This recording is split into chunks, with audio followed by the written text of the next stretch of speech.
আচ্ছা, আজকের লেকচারে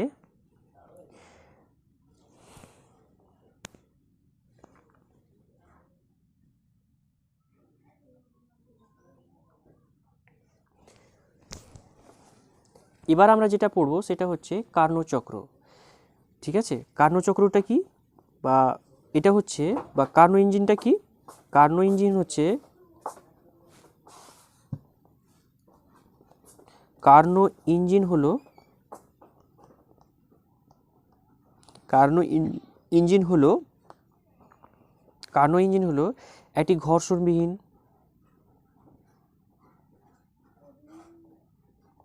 একটি ঘর্ষণহীন, ভারহীন ভারহীন পিস্টনযুক্ত পিস্টনযুক্ত সিলিন্ডার, পিস্টনযুক্ত সিলিন্ডার। ঠিক আছে, যাতে যাতে এন মোল কি হবে, যাতে এন মোল আদর্শ গ্যাস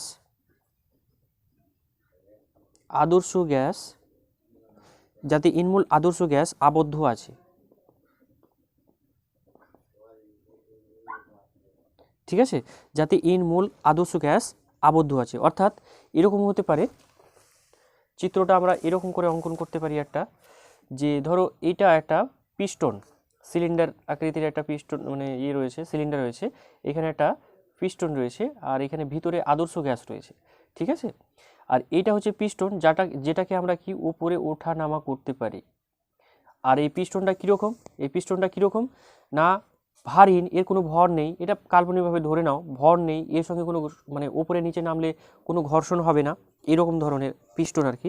ভারহীন মানে তোমার হচ্ছে ঘর্ষণবিহীন একটা পিস্টন যুক্ত একটা সিলিন্ডার, তাহলে এটা টোটালটা হচ্ছে ভারহীন ঘর্ষণবিহীন একটা মানে পিস্টন যুক্ত একটা টোটালটা একটা সিলিন্ডার, যার মধ্যেখানে এন মোল আদর্শ গ্যাস রয়েছে। ঠিক আছে, এবার এরকম ধরনের একটা ইঞ্জিন হচ্ছে এটা। ঠিক আছে, এই ইঞ্জিনটি চারটি মানে তোমার হচ্ছে ধাপে একটি চক্রীয় প্রক্রিয়া সম্পন্ন করে। এখন দেখা যাক কি বলবো। প্রথমে বলা হচ্ছে কি বললাম, যে এই ইঞ্জিনটি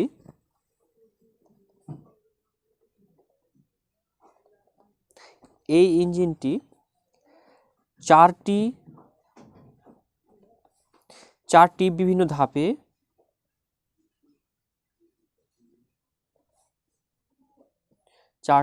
ধাপে একটি চক্রীয়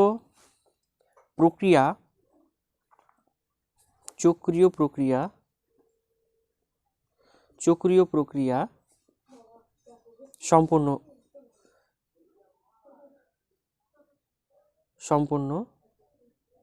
করে।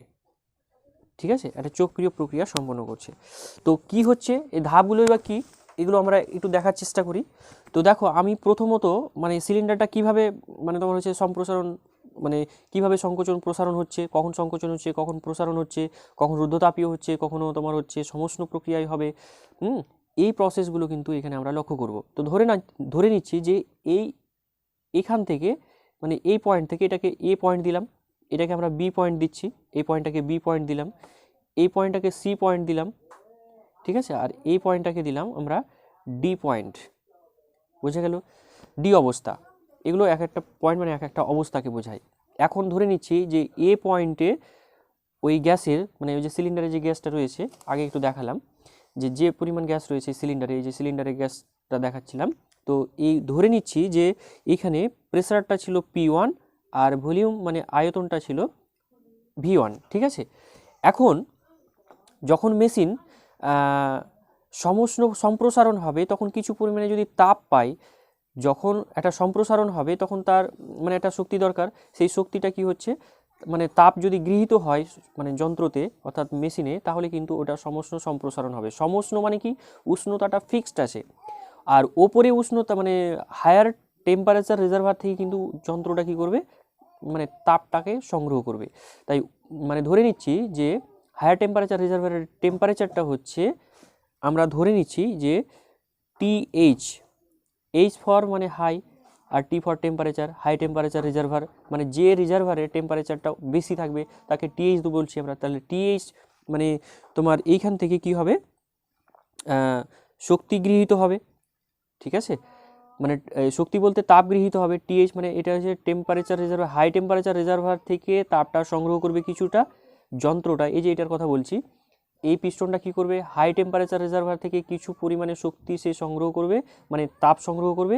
সেই তাপ সংগ্রহ করার ফলে কিন্তু তার মানে তোমার কি বৃদ্ধি পাবে, মানে উষ্ণতাটা একই থাকবে, কিন্তু উষ্ণতাটা যদি স্থির থাকে তাহলে মানে তাপ গ্রহণ করছে অথচ উষ্ণতা গ্রহণ মানে বৃদ্ধি পাচ্ছে না, তাহলে একটাই মানে একটা জিনিসও হতে পারে, সেটা হচ্ছে আয়তন বৃদ্ধি পাবে আর চাপ বৃদ্ধি পাবে। তাহলে এটা ঘটছে, আয়তন বি পয়েন্টে এলো, এবার তাপ গ্রহণ করার ফলে মানে টিএইচ পরিমাণ তাপ গ্রহণ করলো হাই টেম্পারেচার রিজার্ভার থেকে, দিয়ে তার প্রেসার পরিবর্তন হয়ে P2 হলো এই বি পয়েন্টে, আর আয়তন পরিবর্তন হয়ে কি হলো, V2 হলো, ঠিক আছে। তো এখন এই পদ্ধতিটার নাম কি বলবো, এক নম্বর স্টেপে এখান থেকে এ থেকে বি, এই পদ্ধতিটাকে বলি আমরা, যেহেতু এখানে টেম্পারেচারটা পরিবর্তন হয়নি, এখানে টেম্পারেচার হচ্ছে টিএইচ, আবার এখানে টেম্পারেচার কিন্তু টিএইচ, ক্লিয়ার, মানে এই এ থেকে বিতে গিয়েছে কিন্তু টেম্পারেচারের কোনো পরিবর্তনই হয়নি।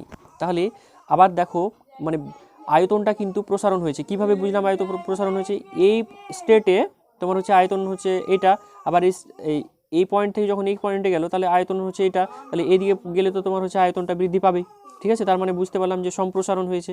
তাহলে এই এক নম্বর পদ্ধতিটাকে আমরা বলতে পারি, এক নম্বর যে ধাপটা সম্পন্ন হলো ফার্স্ট স্টেপে, এটাকে আমরা বলতে পারি সমষ্ণ সমষ্ণ সমষ্ণ সমষ্ণ সম্প্রসারণ,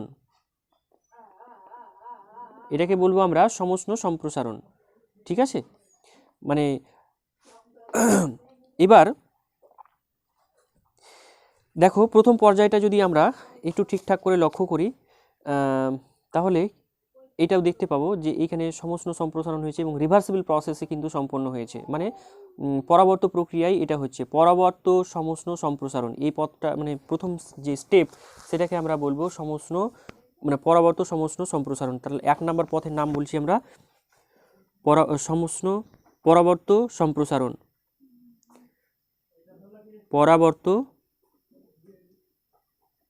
সমষ্ণ সমষ্ণ পরাবর্ত সমষ্ণ সম্প্রসারণ, ঠিক আছে। পরাবর্ত মানে হচ্ছে মানে খুব ধীর গতিতে হবে, ইনফিনিটি সময় নিয়ে হবে, অসংখ্য ছোট ছোট ধাপে সম্পন্ন হবে, ঠিক আছে। যেরকম পরাবর্ত প্রক্রিয়ার জন্য আমি আগেও বলেছি, এটা নিয়ে মানে বিস্তারিত আলোচনা করা হয়েছে পরাবর্ত প্রক্রিয়া অপরাবর্ত প্রক্রিয়া সম্পর্কে, তো ওটা তোমরা দরকার হলে একটু দেখে নিও। তাহলে পরাবর্ত প্রক্রিয়ায় তোমার হচ্ছে সমষ্ণ সম্প্রসারণ হবে, অর্থাৎ উষ্ণতাটা কিন্তু সমান রেখে, ঠিক আছে। তো এবার এখানে দেখি আমরা যে কি পরিমাণে তাপ এবং তোমার হচ্ছে কি পরিমাণে তাপের পরিবর্তন হবে, কি পরিমাণে ডব্লু মানে কার্য সম্পন্ন হবে, এটা এখান থেকে এবার দেখব আমরা, ঠিক আছে। তো প্রথম পর্যায়ে যেটা বলা হলো সমষ্ণ সম্প্রসারণ, তাহলে এখানে সমষ্ণ যেহেতু বলা হচ্ছে, এই প্রথম পর্যায়ে যেহেতু বলা হচ্ছে প্রক্রিয়াটা সমষ্ণ প্রক্রিয়া, তাহলে এখানে টি এর পরিবর্তন হচ্ছে না, মানে অর্থাৎ উষ্ণতার পরিবর্তন হবে না। আর উষ্ণতার পরিবর্তন যদি না হয় তাহলে ইন্টারনাল এনার্জিরও পরিবর্তন হবে না। ইন্টারনাল এনার্জির যদি পরিবর্তন না হয় তাহলে কী হবে, ডেল ইউ ইকুয়াল টু 0 লিখতে পারবো। তাহলে আমি এখানে লিখতে পারি যে তোমার হচ্ছে এখানে আবার তাপটা কত পরিমাণে গৃহীত হয়েছে, যে পরিমাণ তাপ গৃহীত হয়েছে সেই তাপটার পরিমাণ আমরা লিখতে পারি QH পরিমাণ তাপ গৃহীত হয়েছে, ঠিক আছে। QH পরিমাণ তাপ গৃহীত হয়েছে, তার মানে হাই টেম্পারেচার রিজার্ভার থেকে মানে উচ্চ উষ্ণতা বিশিষ্ট অঞ্চল থেকে QH পরিমাণে তাপ কিন্তু কে গ্রহণ করেছে, সিস্টেম গ্রহণ করেছে, অর্থাৎ এই যেটা পিস্টনটা আগে যেটা দেখালাম যে এটা কিন্তু গ্রহণ করেছে, বোঝা গেল। ধরে নিচ্ছি এটা হাই টেম্পারেচার রিজার্ভার, তাহলে এখান থেকে কি করলো, গ্রহণ করলো তাপটা, তাহলে এর উষ্ণতা মানে এর উষ্ণতা ধরে নিচ্ছি TH পরিমাণে উষ্ণতা, আর এখান থেকে যে তাপটা গেল সেটা হচ্ছে QH পরিমাণে, এটা ধরে নিচ্ছি, ঠিক আছে। তাহলে এটা আমরা দেখতে পেলাম, তাহলে যেটা বলতে পারি যে QH তাপ শোষণ করে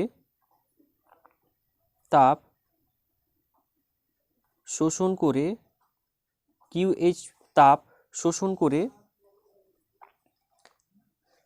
বলবো যে তোমার হচ্ছে ডব্লু, আমি 1 নাম্বার স্টেপের জন্য W1, ঠিক আছে, W1 পরিমাণ কার্য, W1 কার্য সম্পাদন করছে।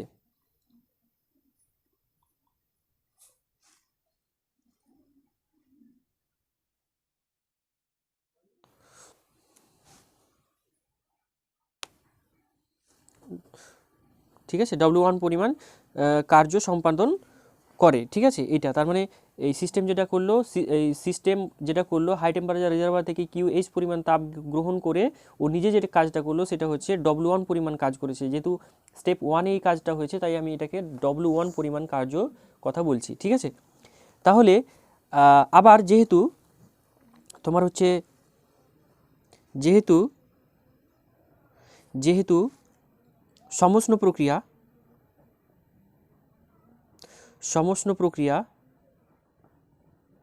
তো সমষ্ণ প্রক্রিয়া মানে কি, উষ্ণতার পরিবর্তন হয়নি। আর আমরা জানি যে কোনো সিস্টেমের উষ্ণতার পরিবর্তন যদি না হয় তাহলে তার ইন্টারনাল এনার্জির পরিবর্তনটা শূন্য হবে, যদি স্টেট পরিবর্তন না হয়।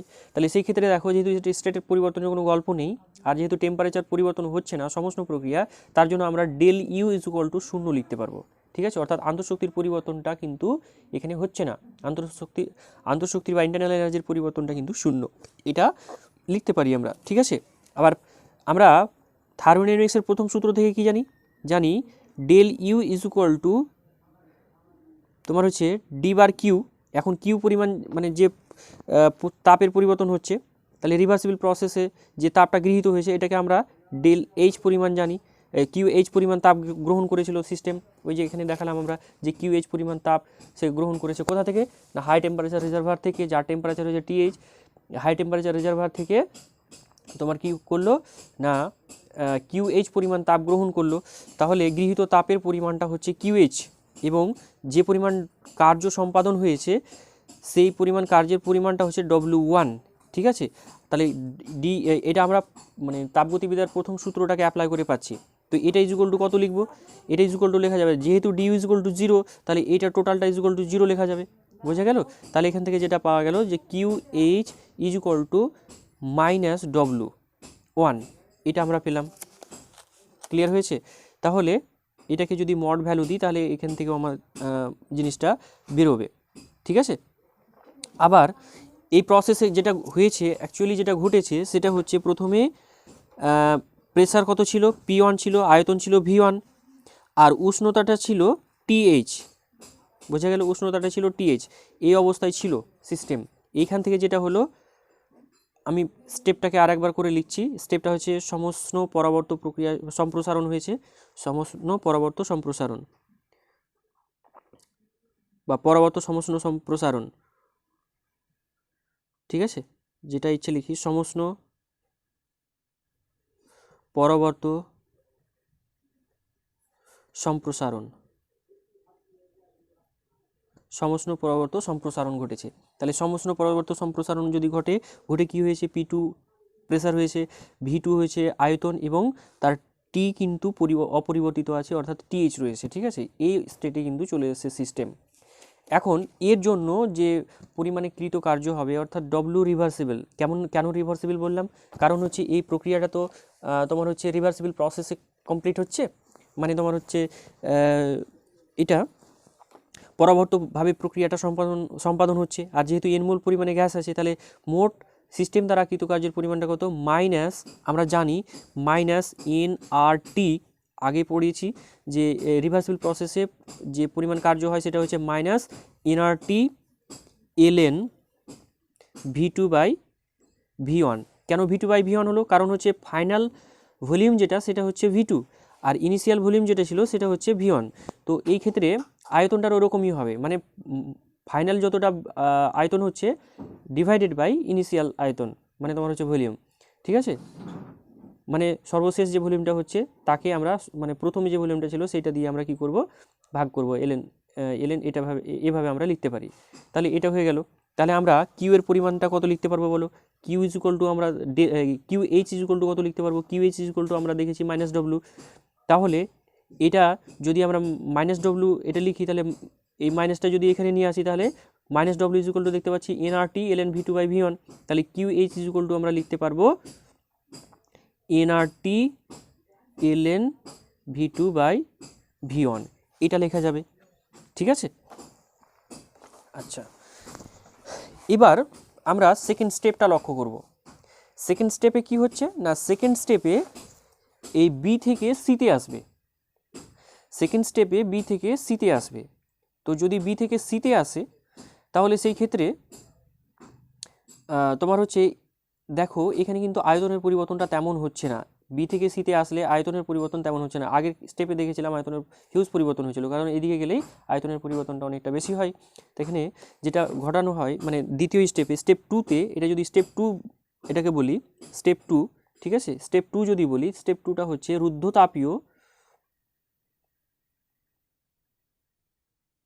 রুদ্ধতাপীয় সম্প্রসারণ। সম্প্রসারণ কেন বলছি, দেখো এইখান থেকে আয়তন, এর করসপন্ডিং আয়তন এইটা আর এর করসপন্ডিং আয়তন এটা, দেখো আয়তনটা বৃদ্ধি পেয়েছে, এখান থেকে এখানে বৃদ্ধি পেয়েছে আয়তন, তাহলে সম্প্রসারণ হলো। কিন্তু এটা রুদ্ধতাপীয়ভাবে করছি। রুদ্ধতাপীয় কথার অর্থ হচ্ছে যে সিস্টেম এবং পরিবেশের মধ্যে কোনো প্রকার তাপ আদান প্রদান হচ্ছে না, এটাকেই বলা হচ্ছে রুদ্ধতাপীয় প্রক্রিয়া। ঠিক আছে, তাহলে রুদ্ধতাপীয় প্রক্রিয়ার জন্য আমরা কি লিখতে পারবো, কিউ ইজ ইকুয়াল টু 0 লিখতে পারবো। ঠিক আছে, তো এই সেকেন্ড স্টেপটাকে আমরা এভাবে লিখতে পারি। সেকেন্ড স্টেপের জন্য স্টেপ টুকে যদি আমরা রিপ্রেজেন্ট করি তাহলে এরকম হবে স্টেপ টু, 2 নাম্বার দিচ্ছি স্টেপ টু। স্টেপ টুটা দেখা যাক কি হচ্ছে। স্টেপ ওয়ানে এরকম মানে হয়েছিল, স্টেপ টু হচ্ছে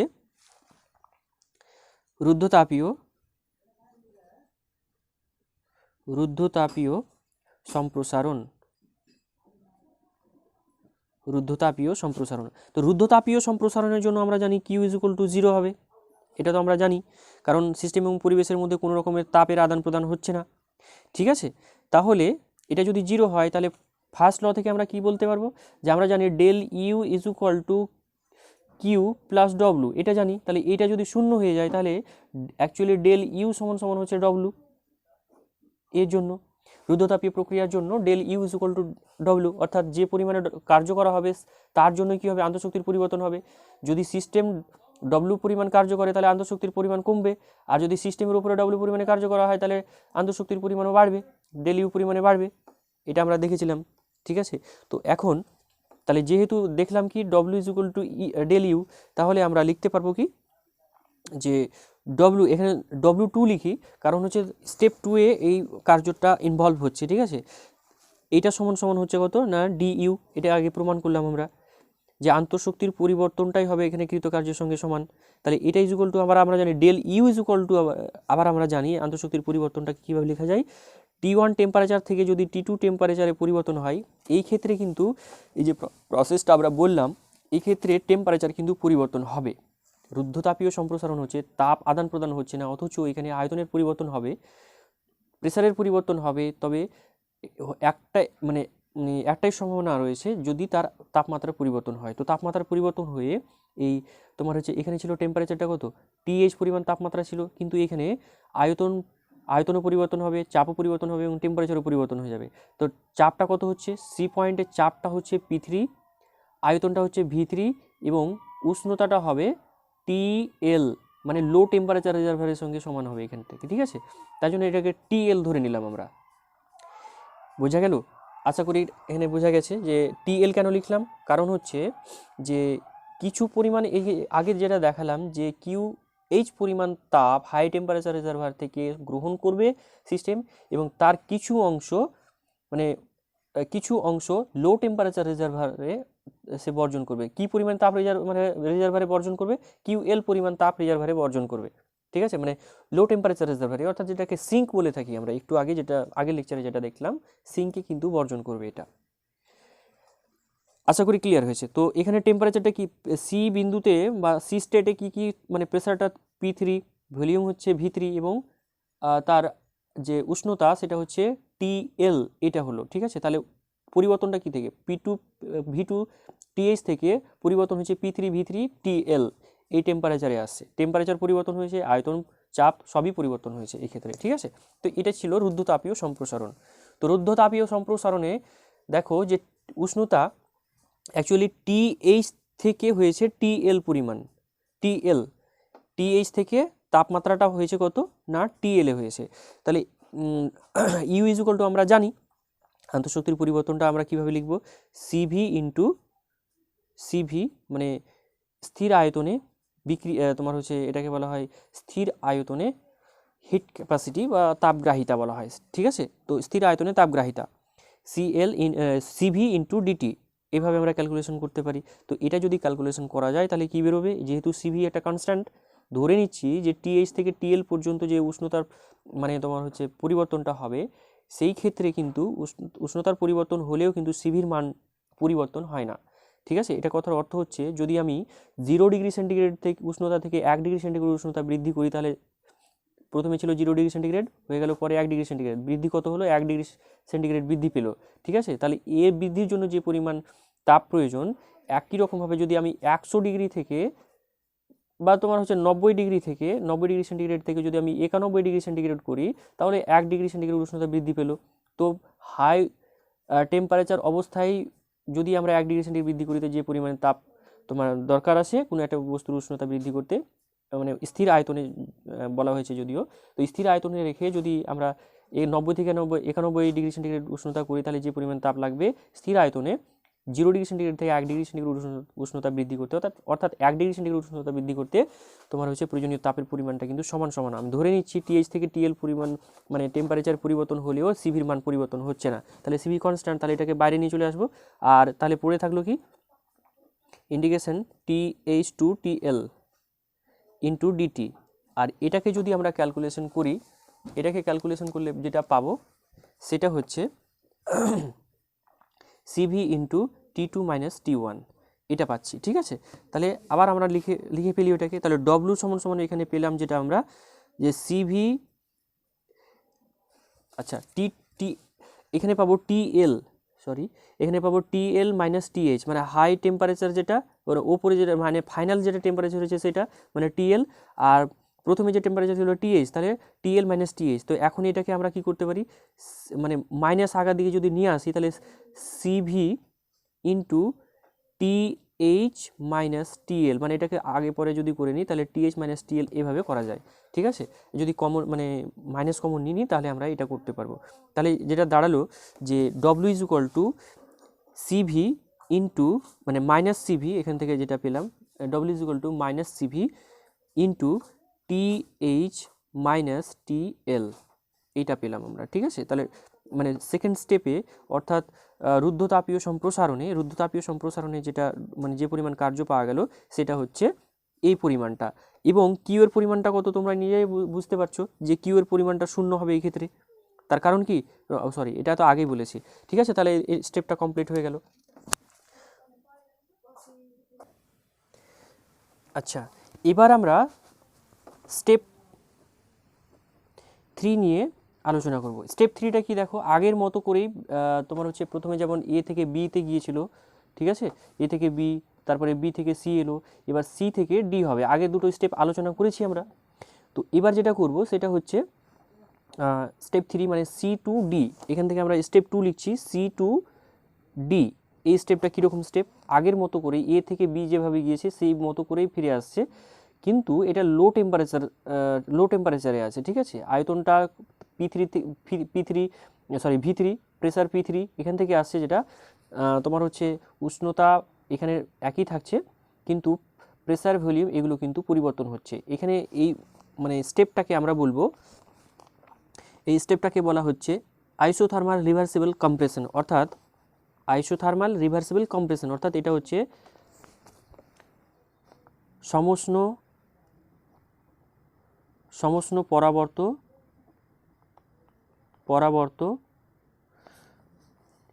সংকোচন। সমষ্ণ পরাবর্ত সংকোচন কেন বলছি এটাকে, এটা তোমরা নিজেরাই বুঝতে পারবে যে সমষ্ণ পরাবর্ত সংকোচন কেন বলছি। তার কারণটা হচ্ছে এটাই যে এখানে তাকাও, এদিকে গেলে ভলিউম বৃদ্ধি পাচ্ছে, আমরা জানি আয়তন বৃদ্ধি পাচ্ছে, এদিকে গেলে আয়তন কমবে, তো এর করসপন্ডিং আয়তন হচ্ছে এটা, আর এই পয়েন্টের করসপন্ডিং আয়তন হচ্ছে এটা। তো নিশ্চয়ই এদিকে গেলে যেহেতু দেখতে পাচ্ছি ভলিউম বাড়ছে, তাহলে ভলিউম বা আয়তন অ্যাকচুয়ালি এদিকে আসলে কমছে, তার জন্য সংকোচন বলা হচ্ছে, ঠিক আছে। তো এই প্রক্রিয়ার নাম হচ্ছে সমষ্ণ পরাবর্ত সংকোচন। সমষ্ণ কেন বলা হচ্ছে? টি টেম্পারেচার, এখানে দেখো টিএল টেম্পারেচার সি বিন্দুতে, আবার ডি বিন্দুতেও টিএল টেম্পারেচার মানে টি লো টেম্পারেচার আছে আর কি। মানে এল নিয়ে এলটা লেখা হয়েছে লো টেম্পারেচারের জন্য, ঠিক আছে, মানে লো টেম্পারেচার রিজার্ভারের সঙ্গে কানেক্টেড রয়েছে, তো তার জন্য এটাকে আমরা টিএল এভাবে লিখতে পারি। তোমরা এটাকে টিএইচটাকে টি1 ধরতে পারো, আর এটাকে টি2ও ধরতে পারো, তোমরা যেটা ইচ্ছে তোমরা ধরতে পারো, কোনো অসুবিধা নেই। তো এই প্রক্রিয়াটার জন্য আমরা এবার দেখব যে কি পরিমাণে তাপ তোমার হচ্ছে পরিবর্তন হচ্ছে। তো সমষ্ণ প্রক্রিয়ার, যেহেতু এখানে সমষ্ণ প্রক্রিয়ার জন্য অ্যাকচুয়ালি সংঘটিত হচ্ছে, তো এখানে আমরা কিউ যে লো পরিমাণের তাপ কিন্তু এখানে ছেড়ে দেবে, যেটা বলা হচ্ছে আগে প্রথমে যে তাপটা গ্রহণ করেছিল সেটা হচ্ছে কিউ এইচ পরিমাণ, কিন্তু যে তাপটা ছেড়ে দেবে সিস্টেম সেটা হচ্ছে কিউ এল পরিমাণ তাপ ছেড়ে দেবে। তাহলে এই Q L is equal to কত হবে? Q L is equal to কত হবে সেটা যদি ক্যালকুলেশন করতে চাই তাহলে এখানে দেখতে হবে, যেহেতু আগের মতো করেই বলবো যে যেহেতু এটা সমষ্ণ প্রক্রিয়ার জন্য তোমার হচ্ছে ডেল ইউ এর পরিমাণটা কিন্তু জিরো হবে। ডেল ইউ পরিমাণ যদি জিরো হয় তাহলে আমরা এর আগে দেখলাম যে কিউ ইজ ইকুয়াল টু কত হবে, আগের সূত্রটা এভাবে দেখেছি আমরা যে del U is equal to Q plus W, এটা দেখেছি আমরা, ঠিক আছে। তো এখানে কত number process? Q plus W, তো কত নম্বর প্রসেস? 3 number step. এটা 3 নাম্বার স্টেপের জন্য আমরা W3 লিখব। তাহলে যেহেতু del U is equal to zero, কারণ হচ্ছে সমষ্ণ প্রক্রিয়া, তাহলে del U is equal to zero হচ্ছে, তাহলে del U is equal to যদি জিরো হয় তাহলে এখানে আমি যদি মানটা বসিয়ে দিই তাহলে যেটা পাবো যে এটা ইজ ইকুয়াল টু জিরো পাবো, ঠিক আছে। তাহলে Q L is equal to -W3, এটা পেলাম এখান থেকে, ঠিক আছে।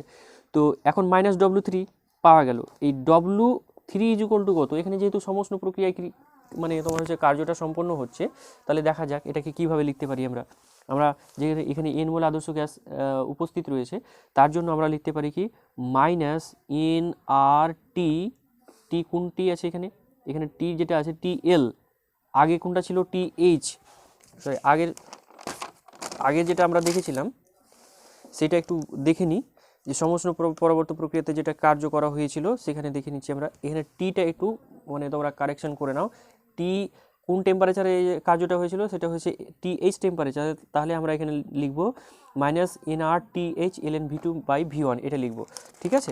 এখন আমরা এই ক্ষেত্রে এই সমষ্ণ মানে তোমার হচ্ছে সমষ্ণ পরাবর্ত সংকোচন, যেটা এই সংকোচনের জন্য যে কার্যকৃত কার্যটা সেটার পরিমাণটা এখানে দাঁড়াবে, কত দাঁড়াবে না W3 ইজ ইকুয়াল টু হচ্ছে, এটা দেখতেই পাচ্ছি আমরা যে W3 ইজ ইকুয়াল -NR, আরটা হচ্ছে ইউনিভার্সাল গ্যাস কনস্ট্যান্ট, এন হচ্ছে কত মোল আছে, এই মোল সংখ্যা রিপ্রেজেন্ট করে এটা, আর ঠিক আছে।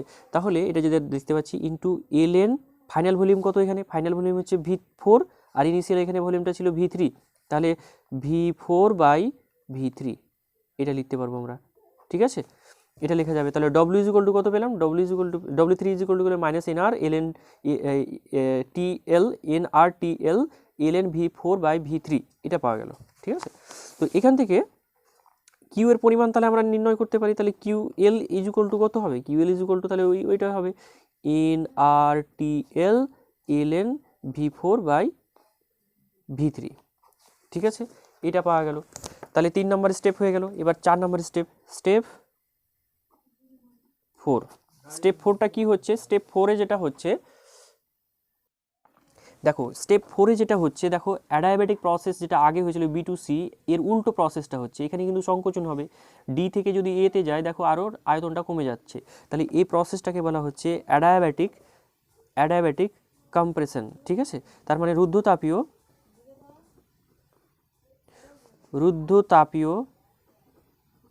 সংকোচন। এই প্রসেসটা হচ্ছে 4 নাম্বার যে প্রসেস পদ্ধতি স্টেপটা হচ্ছে তোমার হচ্ছে রুদ্ধতাপীয় সংকোচন।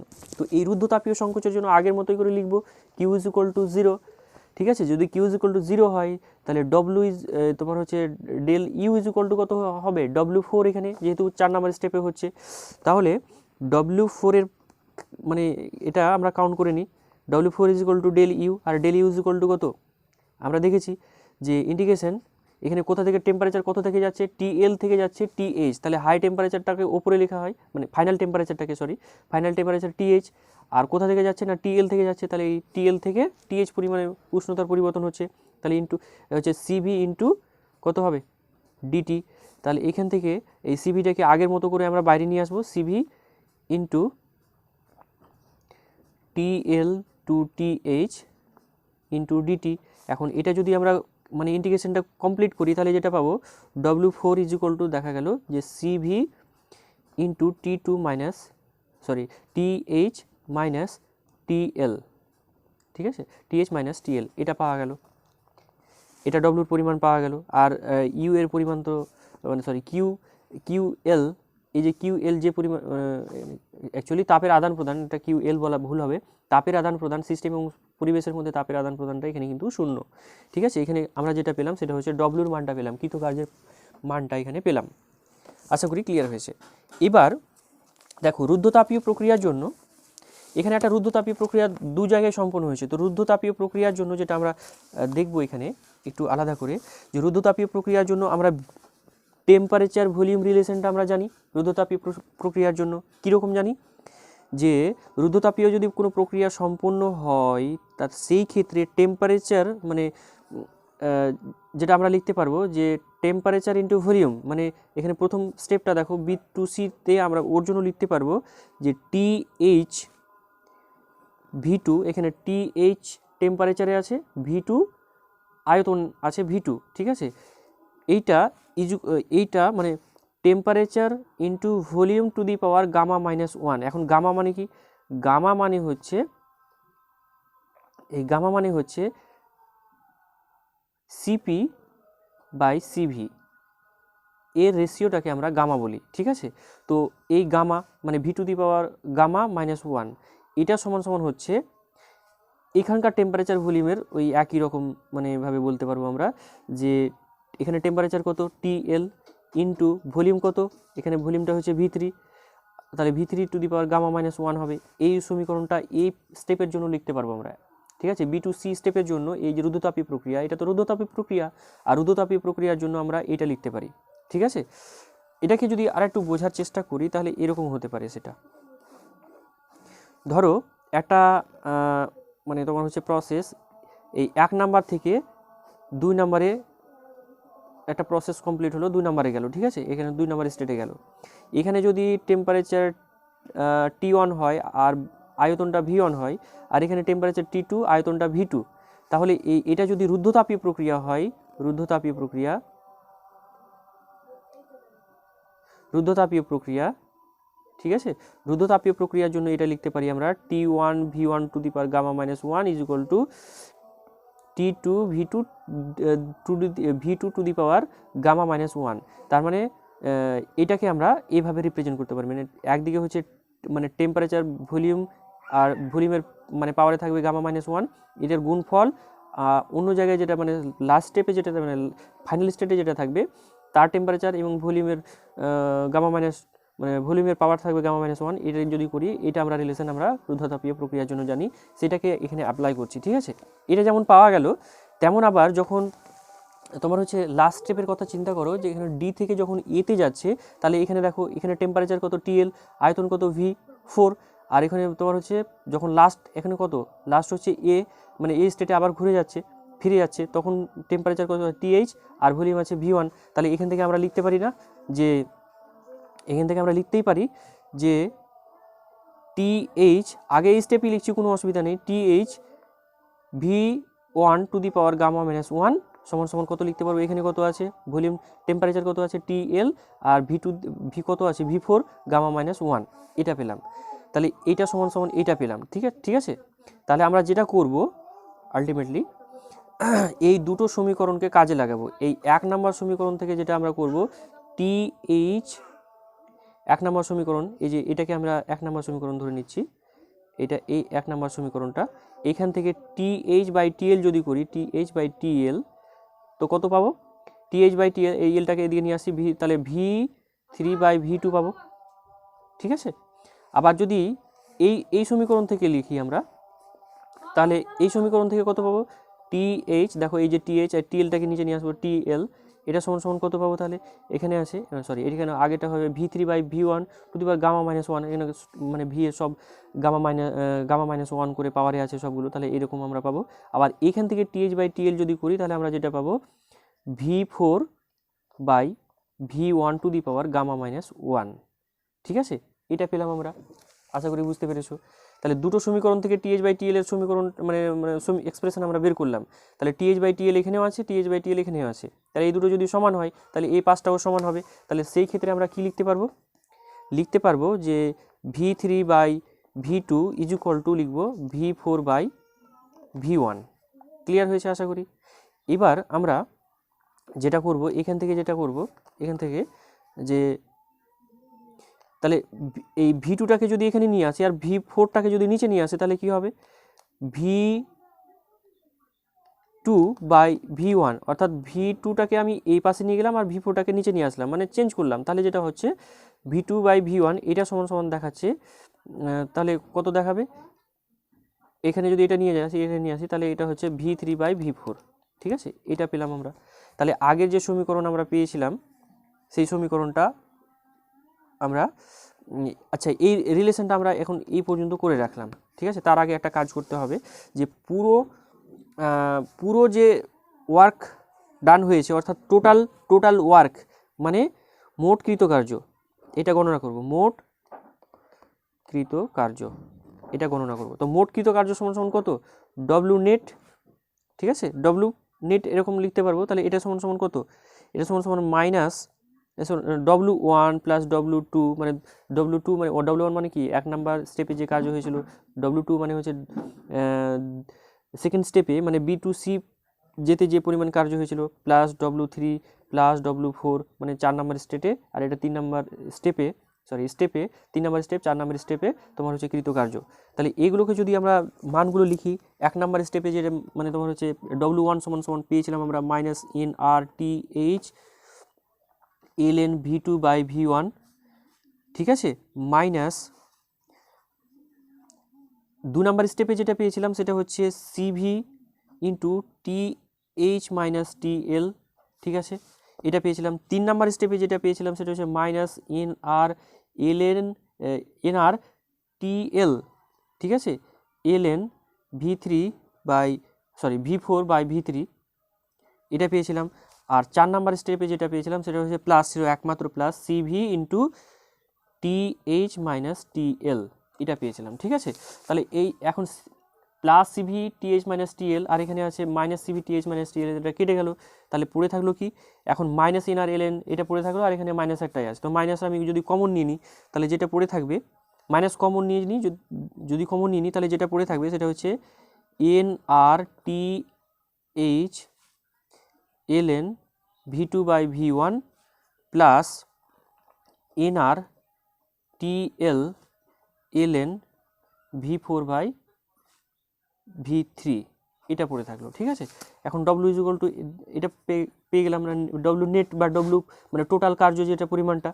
তাহলে পরের স্টেপে আমরা কি লিখতে পারি, এটাকে মানে তোমার মাইনাস দিয়ে যদি মাইনাসটাকে যদি এদিকে নিয়ে চলে আসি তাহলে এখানে মাইনাস হয়ে গেল, এটাকে প্লাস করে দিতে পারি এইভাবে আমরা। তাহলে minus w is equal two পেলাম এইটা। আশা করি ক্লিয়ার হয়েছে।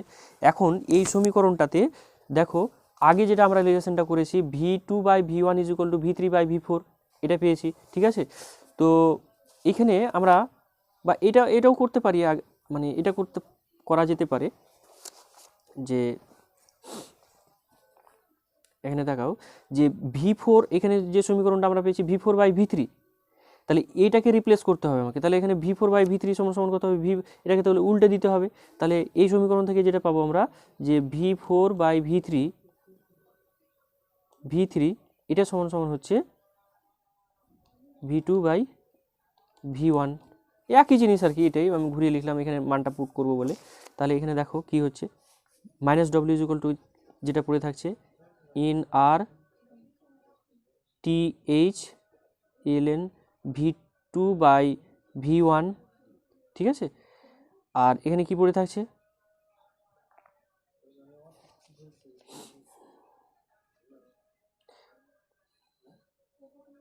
সরি এখানে একটু যেটা ভুল হয়েছে, v3/v4 এখানে ছিল, তো এটাকে যদি এরকম করি তাহলে এটা হচ্ছে v1/v2 হবে।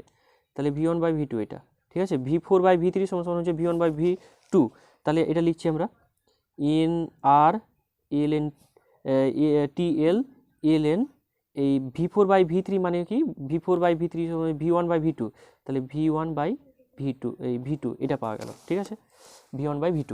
তাহলে এখন আমরা কি করব, এটাকে যদি এখানে আছে V2/V1, তাহলে এখানে আছে V1/V2, তাহলে মানে যদি এটাকে আমি উল্টে দিই তাহলে এখানে মাইনাস পেয়ে যাবো, তাহলে পাবো যেটা কি NRTH ln V2/V1 মাইনাস, এখানে যদি মাইনাস নিয়ে আসি তাহলে এটা উল্টে যাবে, তাহলে NRTL ln V2/V1 এটা পেলাম, ঠিক আছে, এটা পেলাম।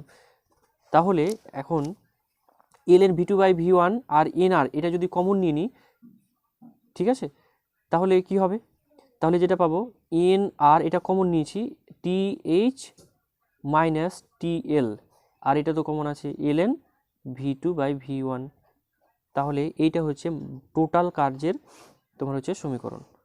বুঝে গেল? মোট কৃতকার্য যেটা হয়েছে 4টা স্টেপে, সেটা হচ্ছে মোট কৃতকার্যের পরিমাণটা হচ্ছে এটা। এখন আমরা যদি এই মেশিনের অর্থাৎ কার্নো ইঞ্জিনের যে এফিসিয়েন্সি বা কর্মদক্ষতা এটা যদি বার করতে চাই, তাহলে যেটা করব মানে কর্মদক্ষতার যে ডেফিনেশনটা সেটা আমরা লিখব।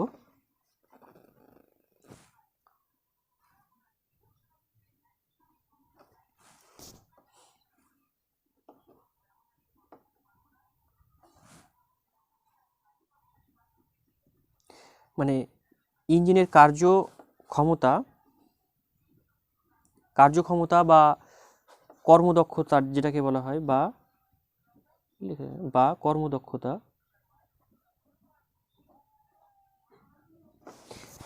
কর্মদক্ষতাটা কত হবে না, কর্মদক্ষতার এটাকে আমরা কর্মদক্ষতাটাকে ইটা দিয়ে আমরা রিপ্রেজেন্ট করে থাকি, ঠিক আছে, ইটা এই চিহ্নটা।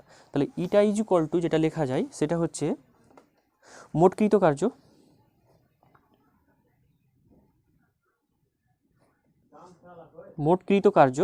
ডিভাইডেড বাই হচ্ছে গৃহীত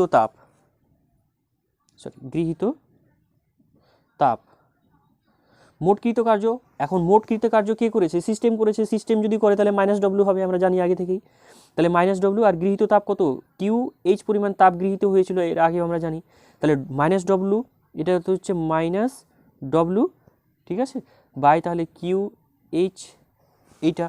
এখন দুটোই তো আমরা জানি, এখানে দুটোই আমরা জানি, তাহলে এটা ইকুয়াল টু কত হবে, -W জন্য আগেই পেয়ে গেছি, -W ইকুয়াল টু কত NRTH minus TL into ln V2/V1 এটা পেয়েছি।